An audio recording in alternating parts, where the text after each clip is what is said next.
Como saben, estamos con 2 Corintios 10, del 4 al 5. En la última predicación expusimos 2 Corintios 10, 4.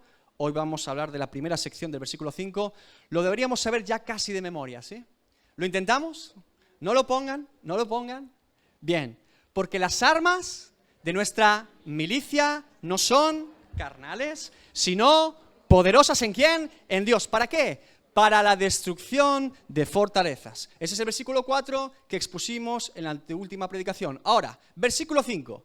Derribando argumentos y toda altivez que se levanta contra el conocimiento de Dios y llevando cautivo todo pensamiento a la obediencia a Cristo. Y como les he dicho, en esta mañana vamos a quedarnos con la primera sección que dice derribando argumentos y toda altivez que se levanta contra el conocimiento de Dios. Lo primero que podemos advertir en la frase inicial es derribando argumentos. Y una de las ocupaciones principales del evangelismo o de la evangelización de los creyentes es exponer, defender, argumentar y demostrar nuestra fe a los que no creen, ¿sí? Parte fundamental de nuestra tarea evangelística, comúnmente con nuestros familiares, seres queridos, en una calle, en cualquier contexto, es defender, demostrar, argumentar nuestra fe a los demás. De hecho, pretendemos casi siempre intentar demostrar a otros que vivimos una fe razonable, una fe lógica, que es nuestro motor de vida, ¿sí? Esto en la iglesia evangélica o en el contexto cristiano se suele llamar como apologética, defensa de nuestra fe, ¿sí? Y fíjense que a lo largo de la historia de la iglesia hemos tenido grandes apologetas. Justino Mártir, padre de la iglesia, fue de los primeros en el siglo XX, Dietrich Bonhoeffer, C.S. Lewis, Francis Schaeffer. Siempre hemos tenido grandes pensadores que han ocupado su tiempo y sus escritos para la defensa de la fe cristiana. Incluso podríamos decir en Hechos 7 que la predicación de Esteban es una predicación apologética, argumentada con una defensa clara de su fe. Y también en Hechos 17, en la predicación en Atenas del apóstol Pablo. Sin embargo, le puedo decir claramente que la apologética o la razón cristiana jamás salvó un alma. Que nuestra razón, nuestra lógica o argumentos no salvaron jamás un alma. El que salva es Cristo. Y es muy interesante esto, porque fíjense que cuando Jesús comienza su ministerio, la gente que escucha a Jesús hablar en la sinagoga, en Capernaum, advierte una diferencia sustancial en Jesús y en los demás rabinos, fariseos y escribas que solían hablar de la ley y los profetas. Acompáñame a Marcos 1, 21 y 22. Dice lo siguiente: y entraron en Capernaum, y los días de reposo, entrando en la sinagoga, enseñaba, se refiere a Jesús, y se admiraban de su doctrina, porque les enseñaba como quien tiene autoridad y no como los escribas. Cuando la gente escuchaba a Jesús, notaba una gran diferencia. Notaba una gran diferencia en lo que Jesús decía, cómo lo decía, quién lo decía y cuando no era Jesús. Y la diferencia es la autoridad con la que Jesús hablaba. Los fariseos ya conocían bastante bien la ley, aunque no la interpretaban de toda manera correcta. También los escribas. Estaban acostumbrados los judíos a entrar a la sinagoga y que hombres doctos y conocidos de la ley le hablaran de la ley. Pero cuando escuchaban a Jesús, la diferencia que advertían en Jesús con respecto a los demás es que tenía autoridad divina de lo que decía.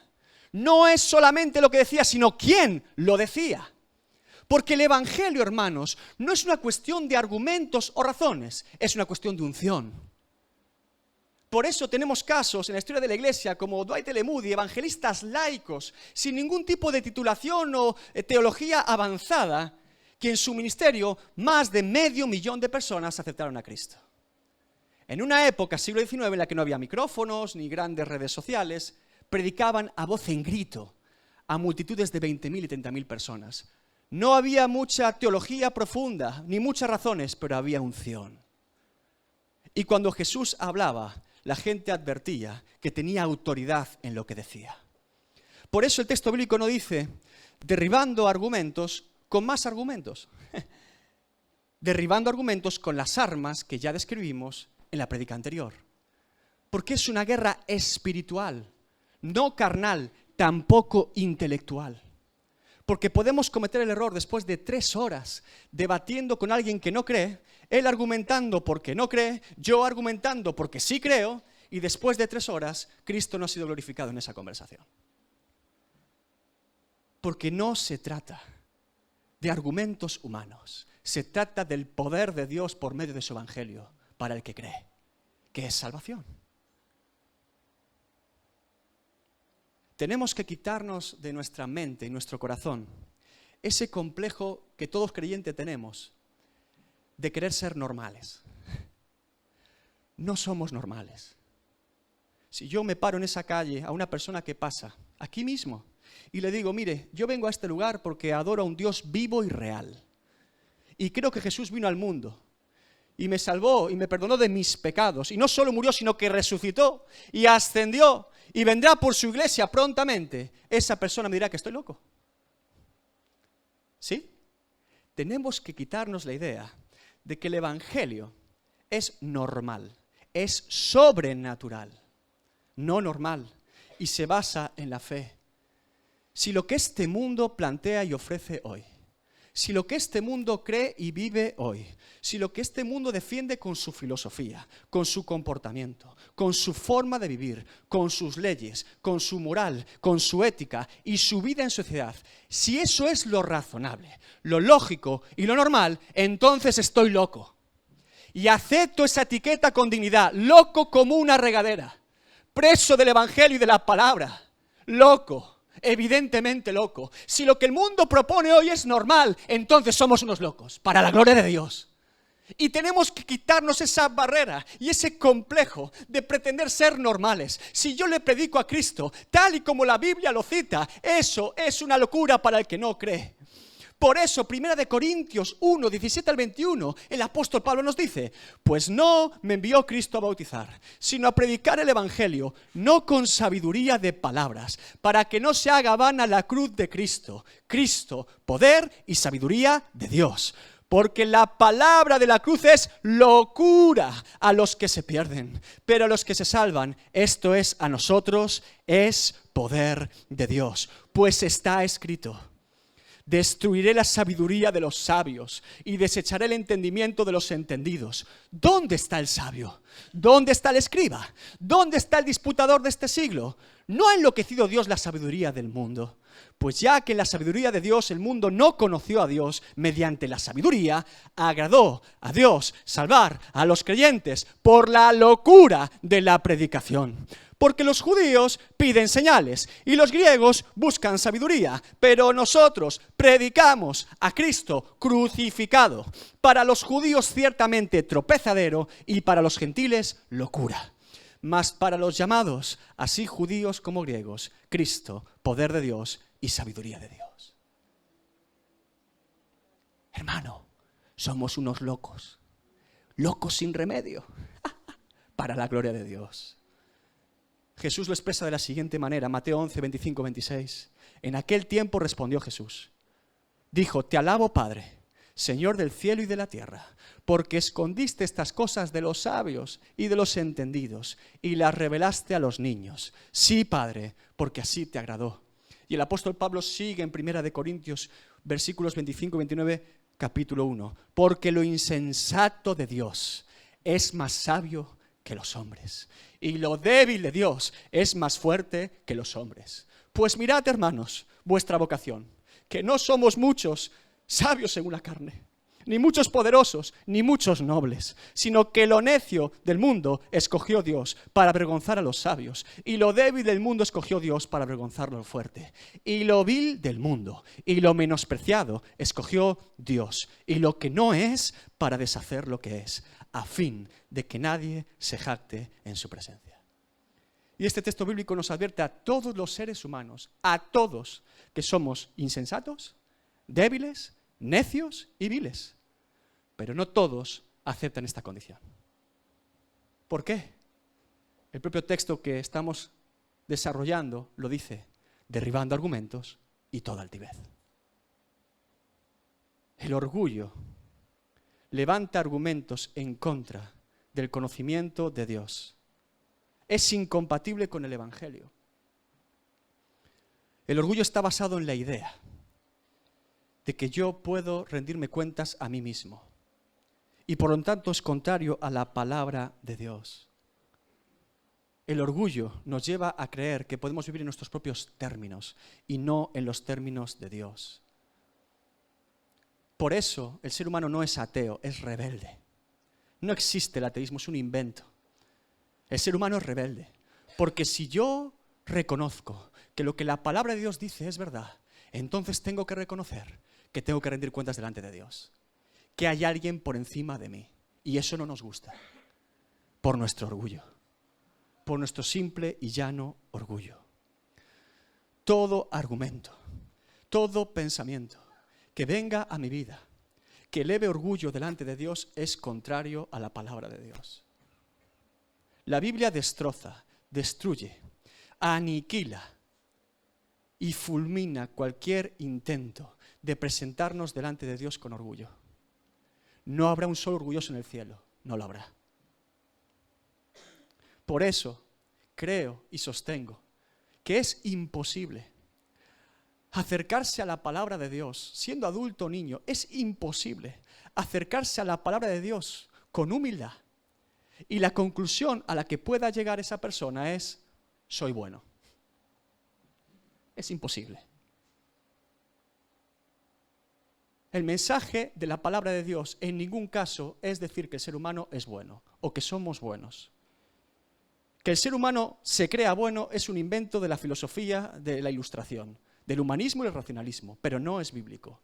De hecho, bíblicamente, el ser humano sabemos que no fue creado bueno, ni tampoco malo, sino en inocencia. Originalmente, lo puede usted comprobar en Génesis, el ser humano fue creado en inocencia, es decir, no teníamos predilección ni por lo bueno ni por lo malo, porque no lo conocíamos.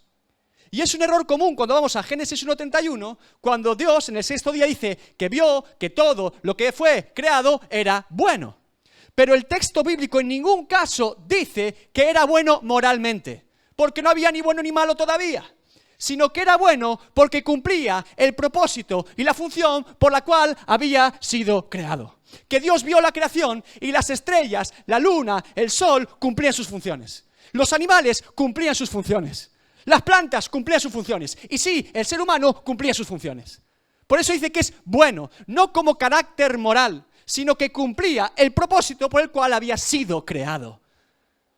El ser humano no fue creado bueno ni malo, fue creado en inocencia y en libertad para escoger. Pero déjeme que le diga que una vez que Adán y Eva escogieron lo malo, evidentemente, todos nosotros heredamos una condición de pecadores. Y sí, somos malos, muy malos.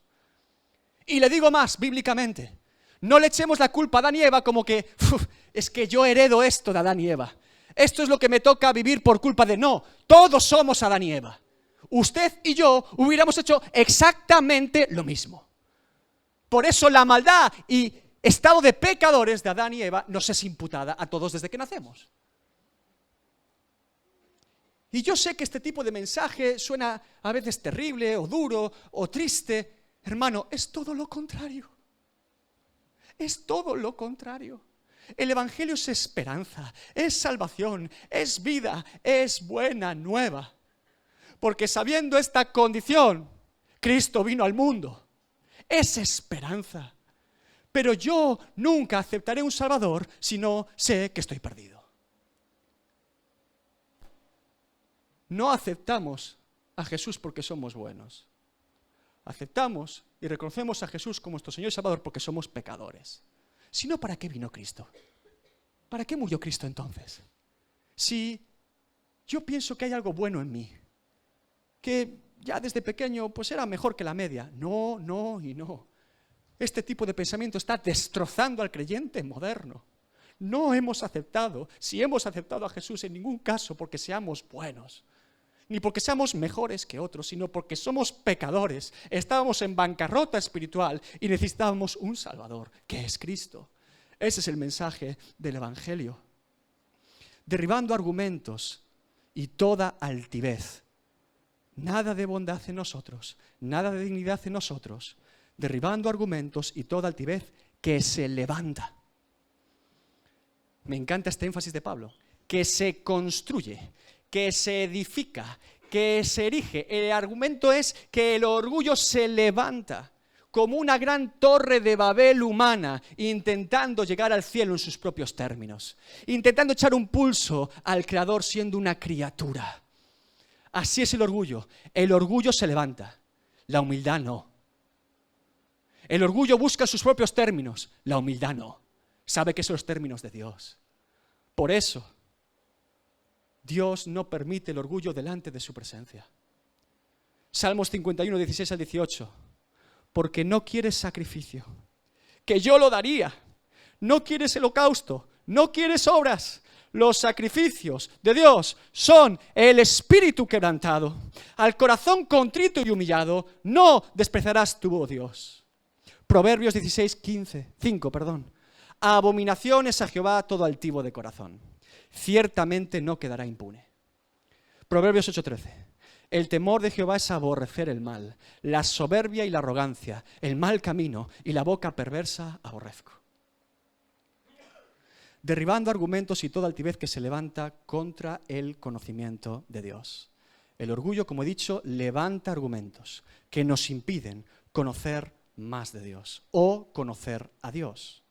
La traducción correcta en el griego sería derribando argumentos y toda altivez que se levanta en contra de conocer a Dios. Porque conocimiento de Dios puede parecer en la Reina Valera y en otras versiones que es un conocimiento intelectual o teórico. No. Conocer a Dios. Y yo hago una pregunta. ¿Qué es conocer a Dios? ¿Qué implica conocer a Dios?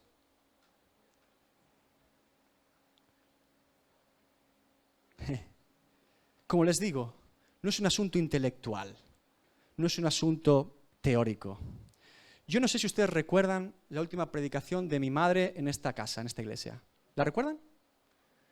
Yo la recuerdo bien. Ella habló del conocer a alguien o algo. Y puso un ejemplo. Tomó el agua. Y ella empezó a hablar de su conocimiento teórico acerca del agua. El agua es H2O, 2 partículas de hidrógeno, 1 de oxígeno. El 71% de la Tierra está formado por agua. Principalmente está en estado líquido en la Tierra. Es incoloro, insaboro. Y podría haber hecho un examen del agua y sacar un 10. Podría haber tenido un título teológico sobre el agua.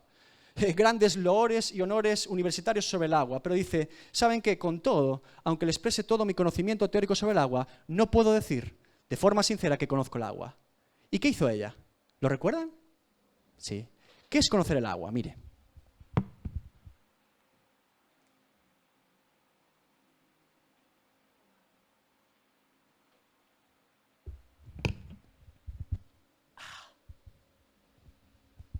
De una forma sencilla, pero muy profunda. Conocer a Dios implica necesariamente experimentar una relación con Dios. Y esto no entra en competencia, en ningún caso, con tener conocimiento bíblico. Hay un error muy común. Yo no sé por qué las denominaciones hicimos semejante cosa, pero pareciera que hay creyentes divididos que dicen, yo soy de la palabra y yo soy del Espíritu. Y si soy de la palabra, el Espíritu hoy no hace falta que opere. Y si soy del Espíritu, no quiero conocer la palabra, no vaya a ser que diga algo que no me guste de lo que estoy haciendo. No, no y no. La palabra y el Espíritu no se pueden separar. Son indivisibles. La palabra de Dios dice en Efesios 6 que es la espada del Espíritu, que es la palabra de Dios. Van unidas. Si nosotros creemos, como creyentes, que la palabra de Dios fue inspirada por el Espíritu Santo, que por lo tanto es su autor, si yo conozco al autor, querré conocer su libro. Y si yo conozco el libro, querré conocer al autor. No es lógico, ni es natural. Los apóstoles no separaron la espada del Espíritu ni la palabra. Tenían palabra y tenían espíritu. Jesús tenía palabra y tenía espíritu. Era el Verbo encarnado y la unción del Espíritu sobre él. No se pueden separar. Es antinatural hacerlo, hermanos. Escúcheme. Es igual de peligroso no saber lo que vivo que no vivir lo que sé. repito, es igual de peligroso no saber lo que vivo que no vivir lo que sé. Si me alejo en un movimiento místico del espíritu y ya no sé discernir si es del espíritu, mis emociones, algo extraño, porque no lo compruebo con la palabra, estoy en alto peligro. Y si me he vuelto un teórico, que sé de memoria el griego y el hebreo, leo todos los textos bíblicos, sé todos los comentarios bíblicos y no hay nada práctico en mi vida que me lleve a hacerlo, entonces también estoy en peligro. Le digo más, la palabra de Dios no apaga el espíritu, lo incendia. Lo incendia. Del mismo modo que el espíritu no confunde la palabra, la revela y la ilumina. No se pueden separar, aunque queramos hacerlo por algún motivo extraño. No confundamos conocer la Biblia, hermano, con ser un intelectual. No vamos a sorprender a nadie, y a Dios menos. Mi abuelo, cuando se acercó a la Biblia, era analfabeto. No sabía leer, y aprendió a leer con la Biblia. Y ese hombre conocía la Biblia mucho mejor que nosotros, y la vivía también mucho mejor. Mi padre, con 12 años, trabajaba en una sastrería, no tenía la ESO. Y cualquier persona que lo conoció sabe perfectamente que ese hombre conocía la palabra, y vivía la palabra. Porque de eso se trata. Los discípulos no tuvieron los mejores rabinos de la época. Eran del vulgo común. No tenían a los Gamaliel y compañía. No.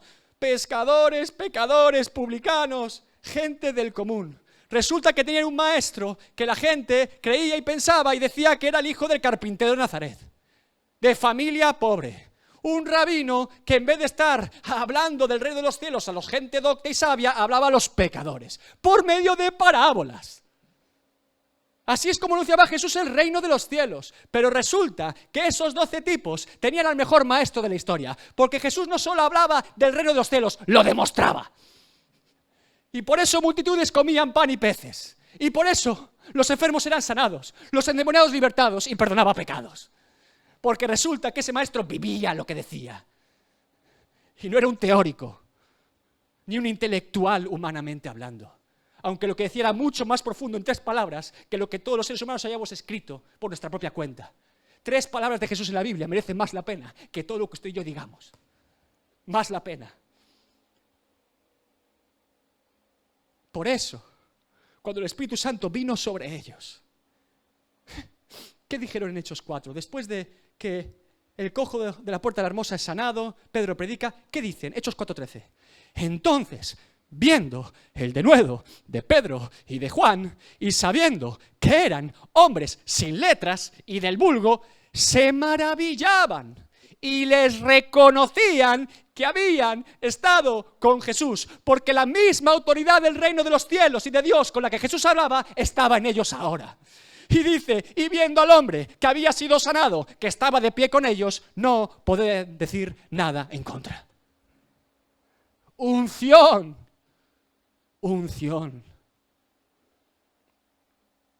Eran dignos de ser llamados sus discípulos.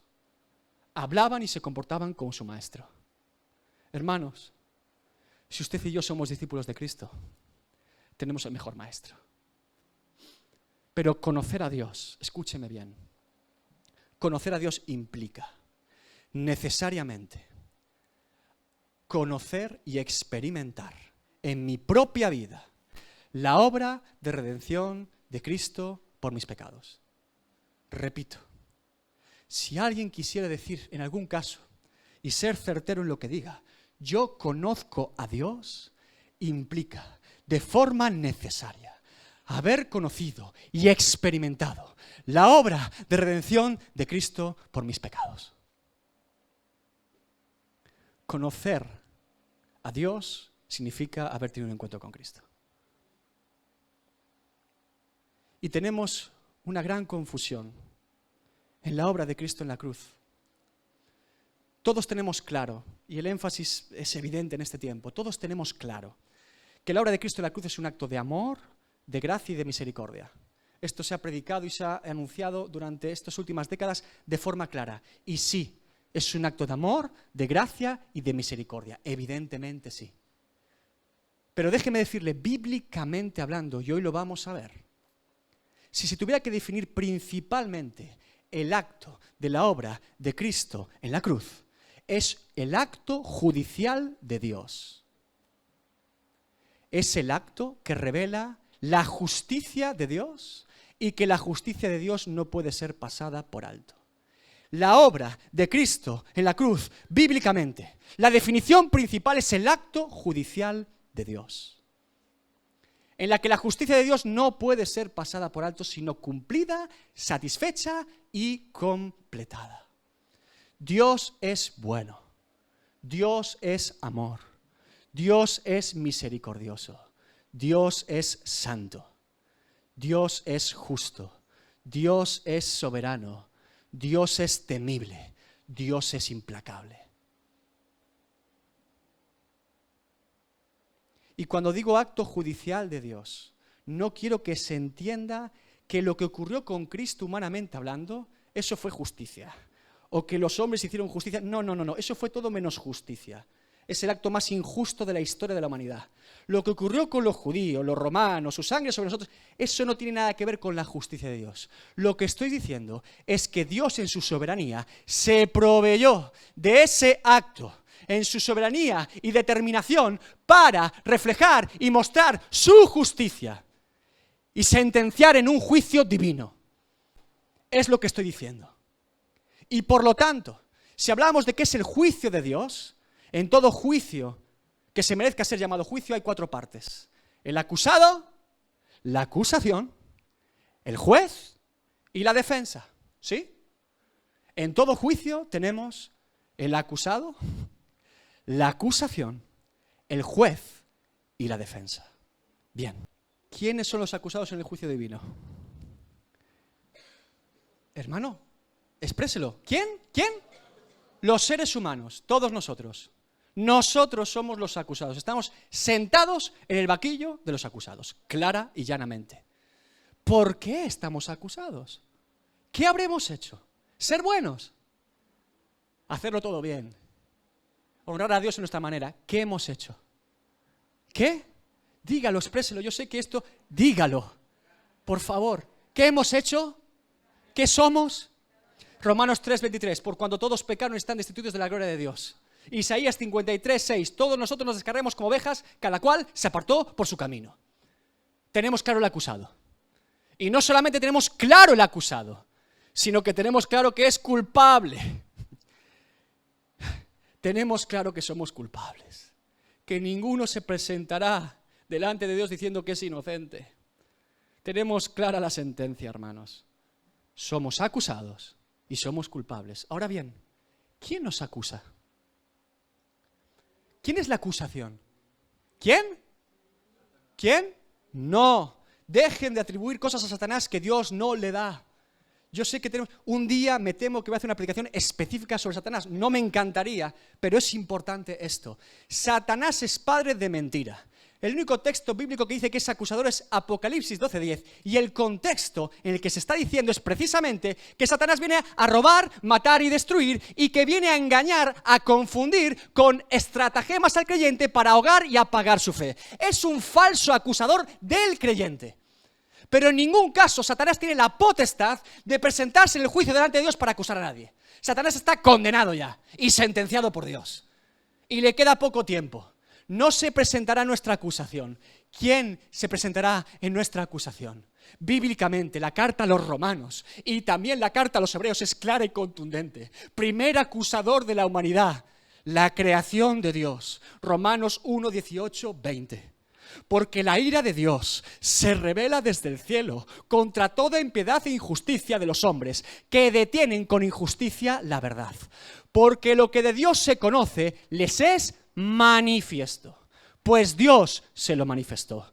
Porque las cosas invisibles de Él, su eterno poder y deidad, se hacen claramente visibles desde la creación del mundo, siendo entendidas por medio de las cosas hechas, de modo que no tienen excusa. Primer acusador, la creación de Dios. Y si usted y yo estamos delante de la creación de Dios y no queremos creer que hay un creador, no tendremos excusa.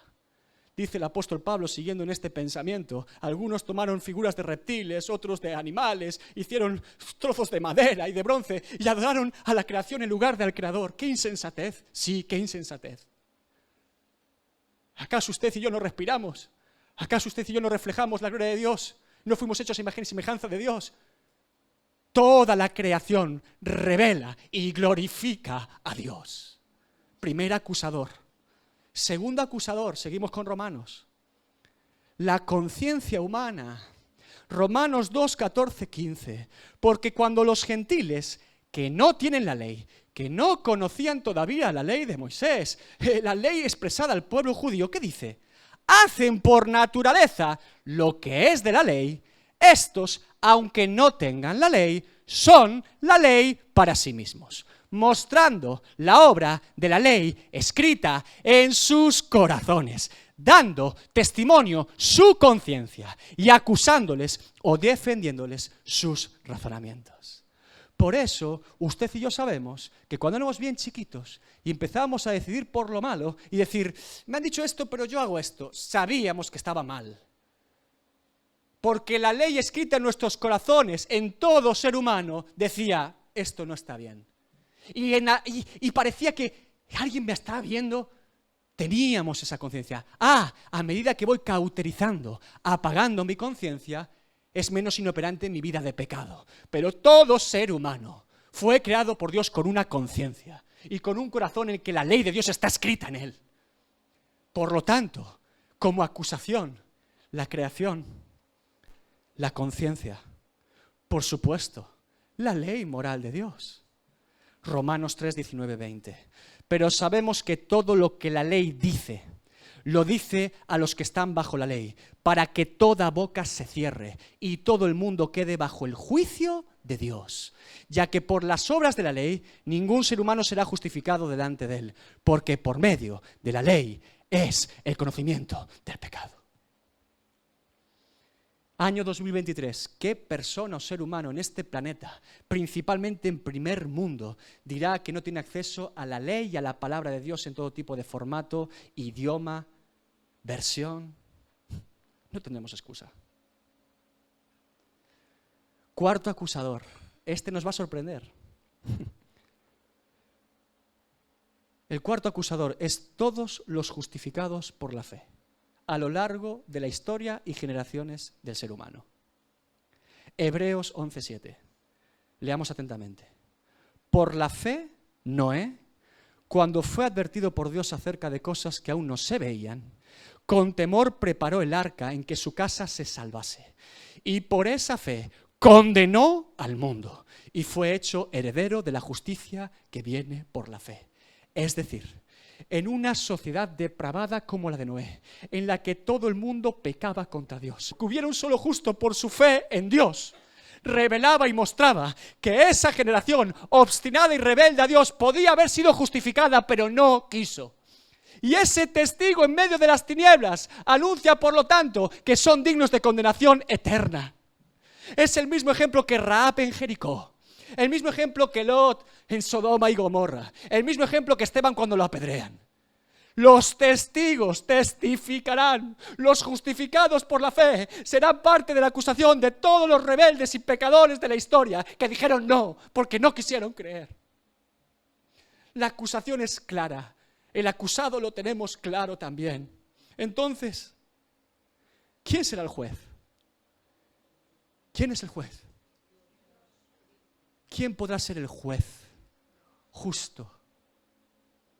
¿Quién podrá ser aquel juez que conoce todo, omnisciente, que está en todo lugar, omnipresente?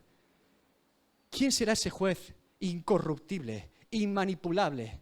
Nosotros tenemos jueces humanos, le pagas un poco de dinero y quizá cambie la sentencia. Quizá con un poco de intelecto podamos manipularlo, con alguna derivación en alguna ley, algún abogado puede buscar algún recurso. ¿Quién torcerá la mano de Dios? ¿Quién corromperá a Dios? ¿Quién lo manipulará? ¿Qué pasará inadvertido delante del Dios de toda la creación? Nada. ¿Quién torcerá la justicia de Dios? Salmos 56. Y los cielos declaran su justicia, porque Dios es el juez.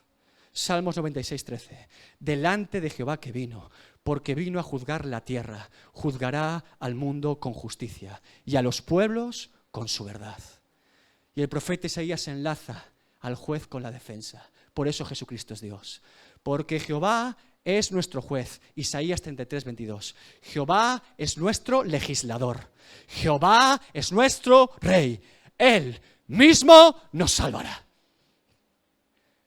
Jesús es Dios. Y en el juicio de Dios, Dios representa al juez y Cristo representa nuestra defensa. ¿Quién querría defendernos? Siendo unos cargos tan claros, un acusado tan vil, una acusación tan evidente, un juez tan justo, ¿quién querría presentarse en nuestra defensa? El mismo Dios hecho carne. Lucas 19:10, porque el Hijo del Hombre vino a buscar y a salvar lo que se había perdido. Isaías 53:4-7, ciertamente llevó Él nuestras enfermedades y sufrió nuestros dolores, y nosotros le tuvimos por azotado, por herido de Dios y abatido, mas Él herido fue por nuestras rebeliones, molido por nuestros pecados. El castigo de nuestra paz fue sobre Él, y por sus llagas fuimos nosotros curados. Todos nosotros nos descarriamos como ovejas, cada cual se apartó por su camino, mas Jehová cargó en Él el pecado de todos nosotros. Angustiado Él y afligido, no abrió su boca. Como cordero fue llevado al matadero, y como oveja delante de sus trasquiladores, enmudeció y no abrió su boca. ¿Por qué? ¿Por qué? ¿Por qué? Porque de tal manera amó Dios al mundo, que ha dado a su Hijo unigénito, para que todo aquel que en Él cree no se pierda, mas tenga vida eterna. Porque no envió Dios a su Hijo al mundo para condenar al mundo, ya estaba condenado, sino para que el mundo sea salvo por Él. ¡Aleluya! Nuestra defensa. Nuestra defensa. Oh, Dios mío, escúcheme, en el acto judicial divino de Dios en la cruz, Jesús no se presentó como defensa diciendo, no sentencies, son buenos. No.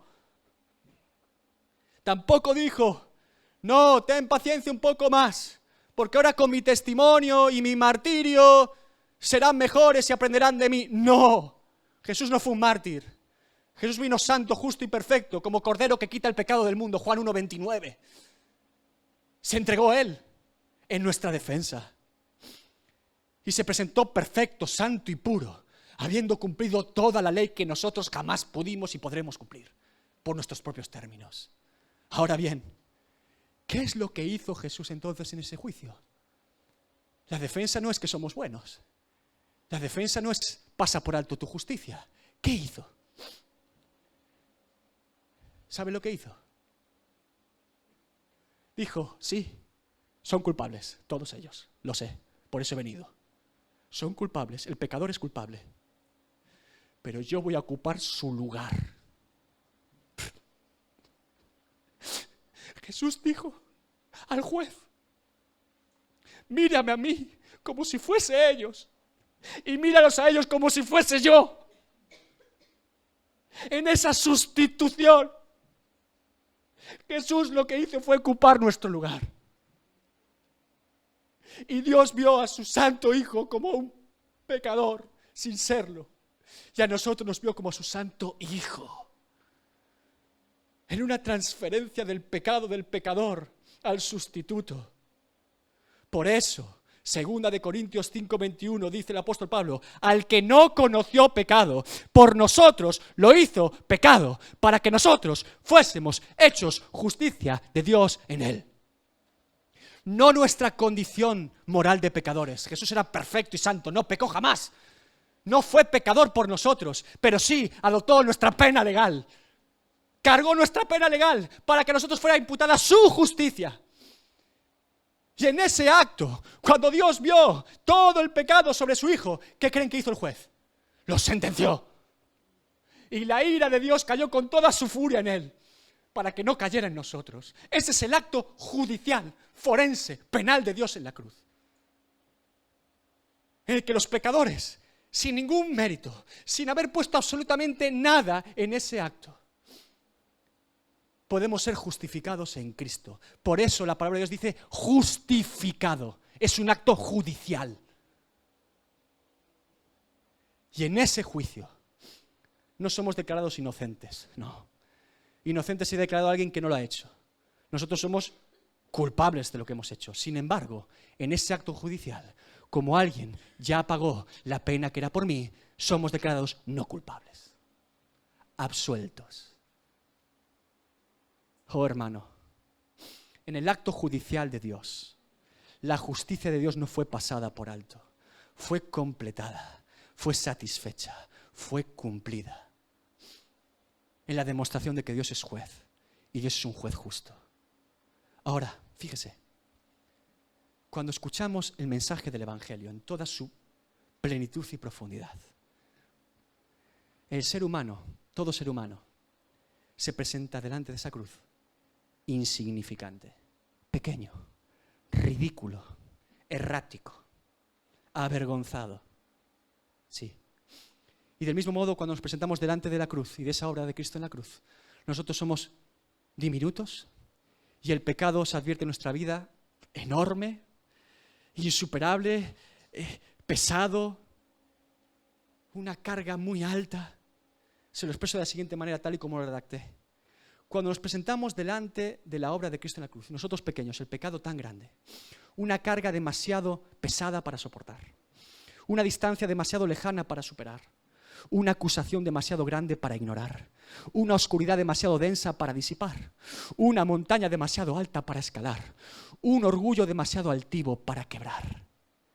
Pero con todo, si elevamos nuestra mirada por encima de todo ese pecado, aún advertiremos la cruz de Cristo. Si somos capaces de mantener nuestra mirada bien a lo alto, por encima de ese pecado, aún está la obra de Cristo. Si juntásemos todo el pecado de la humanidad, todas las buenas obras que creamos haber hecho, todos los pensamientos vividos que se vivirán, toda la luna, el sol, las estrellas, la creación, todo lo que usted quiera, las galaxias, la plata, el oro, todo el entendimiento humano en una balanza y lo pusiéramos a pesar y del otro lado a Cristo, Cristo vale más. Cristo vale más que todo. Por eso, donde abundó el pecado, sobreabundó la gracia. Romanos 5:20. Porque Cristo vale más, hermano. Él es más grande, más alto, más fuerte, más ancho, más poderoso, más valioso y más sublime. No hay carga tan pesada que Él no haya cargado. No hay distancia tan lejana que Él no haya superado. No hay acusación tan grande que Él no haya pagado. No hay oscuridad tan densa que Él no haya disipado. No hay montaña tan alta que Él no haya escalado. No hay orgullo tan altivo que Él no haya quebrado. Ese es el poder de Cristo. ¡Aleluya! ¡Aleluya! ¡Aleluya! Entonces, si la obra de Cristo es tan clara, evidente, total y posible para toda la humanidad, cierro el mensaje. Entonces, ¿por qué no todos los seres humanos disfrutan y acceden de esta gran obra de redención? Porque para ser justificado, tengo que creer que puedo ser justificado. Y para poder creer que puedo ser justificado, tengo que reconocer que debo ser justificado. Puro y llano orgullo, una vez más le repito, para ser justificado, tengo que creer que puedo ser justificado. Y para poder creer que puedo ser justificado, tengo que reconocer que debo ser justificado. Pero si soy bueno, ¿de qué tengo que ser justificado? ¿Entienden el problema?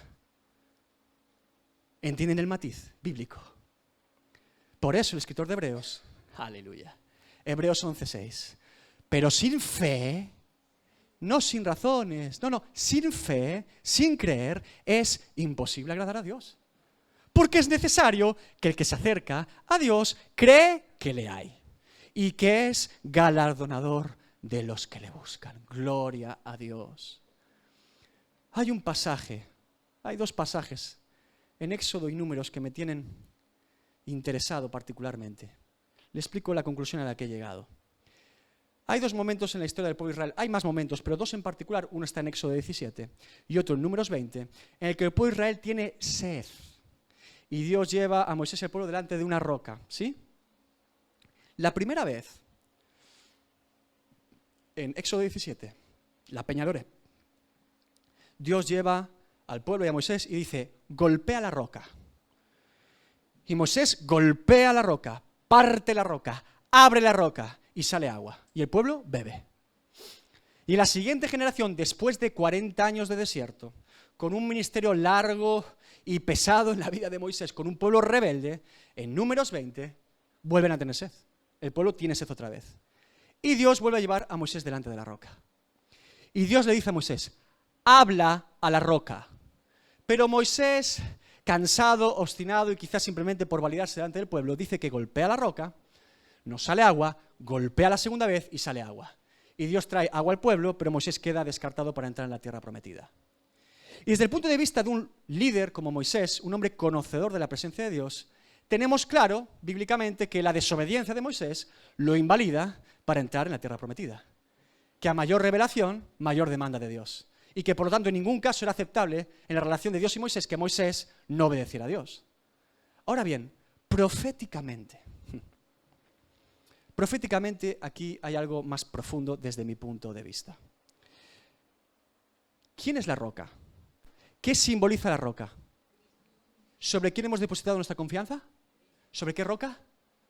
¿Sobre qué hemos depositado nuestra fe? Cristo. Bien. El acto de Moisés como líder del pueblo de Israel no es un buen acto. Como profeta es inaceptable, porque Moisés era profeta. Y creo que parte del juicio de Dios para con él de no entrar en la tierra prometida es por este asunto.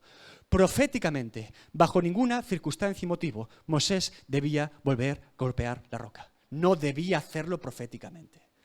Porque simbólicamente la roca es Cristo. Y simbólicamente la obra de Cristo es completa. La roca ya fue partida, ya fue molida, ya fue abierta. La obra ya ha sido completada. El pecado ya ha sido cargado, la justicia ya ha sido satisfecha, la salvación dispuesta, el velo rasgado, la tumba abierta y la resurrección manifestada. No golpee la roca, habla con fe a la roca y de ella brotará agua de vida. Habla, cree con fe en la roca y hoy de ti brotarán ríos de agua de vida. Beberás de un agua de la que no tendrás sed jamás. Habla con fe a la roca y verás quién es Cristo. No se trata de golpear la roca más, ya está la obra hecha, pero tenemos que hablar con fe a la roca. Oh, amigo, hermano, si tú no crees en Cristo hoy, si tú no puedes decir que crees en Cristo, que conoces a Dios en los términos que yo te he dicho, tú hoy puedes ser salvo. Cree y vivirás. Cree y vivirás. Reconoce tu condición, arrepiéntete delante de Dios, cree en Jesucristo y hoy esa roca te traerá agua de vida y no tendrás sed jamás. Si no eres creyente, te digo lo que Jesús dijo: yo soy la resurrección y la vida. El que cree en mí, aunque esté muerto, vivirá. Oh, Juan 11:25, Juan 11:40. ¿No te he dicho que si crees verás la gloria de Dios? Cree y serás salvo. Oh, ¿eres creyente? ¿Sí? ¿Eres justificado? ¿Dónde está tu sonrisa entonces? ¿Y tu gozo? ¿Desde cuándo el creyente no tiembla de emoción cada vez que se glorifica a Cristo? ¿Qué nos ha pasado? ¿Desde cuándo un creyente, simplemente por rememorar la obra de Cristo en su vida, nos se llena de gozo, alegría, pasión, un fuego interno, nos hace sonreír, iluminar el rostro? Si la justificación es completada en mi vida, tengo todo, no me falta nada. Es un gozo inefable, una alegría que sobrepasa todo entendimiento. Te digo, hermano creyente, entonces el Salmo 51:12, vuélveme el gozo de tu salvación y espíritu noble me sustente. Filipenses 4:4, regocijaos en el Señor siempre. Otra vez digo, regocijaos. ¡Aleluya! Oh, Dios mío. Thomas Brooks dijo, escritor puritano en una ocasión, si el mundano se regocija en las cosas materiales, si el rico en sus riquezas, si el ambicioso en los honores que recibe, si el voluptuoso en sus placeres y el licencioso en sus dalilas, no se regocijará el cristiano en Cristo Jesús y en ese manto de justicia con el cual Cristo lo ha cubierto? Isaías 61:10. En gran manera me gozaré en Jehová. Mi alma se alegrará en mi Dios, porque me vistió con vestiduras de salvación, me rodeó de manto de justicia, como a novio me atavió y como a novia adornada con sus joyas. Oh, hermanos, si esto nos llena de gozo, tendremos un problema entonces en el cielo, me parece.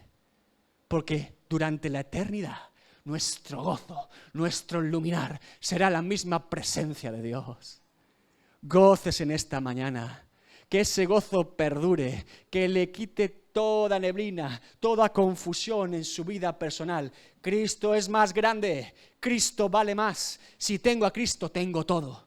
Y no me falta nada. Si no tengo a Cristo, aunque tuviera todo el oro y la plata del mundo, no tengo nada. Si usted no es creyente, hoy puede conocer a Cristo. Hoy puede aceptar a Jesucristo como su Señor y Salvador. Hoy puede ser día de salvación y justificación para usted. Y si usted ya lo conoce, míreme, sonría. ¿Sabe por qué? Porque estamos locos. Locos por el Evangelio. Este es el Evangelio. Y sí, es locura para el que no cree. Pero merecerá la pena siempre, porque es poder de Dios para salvación, para el que sí cree. Póngase de pie en esta mañana.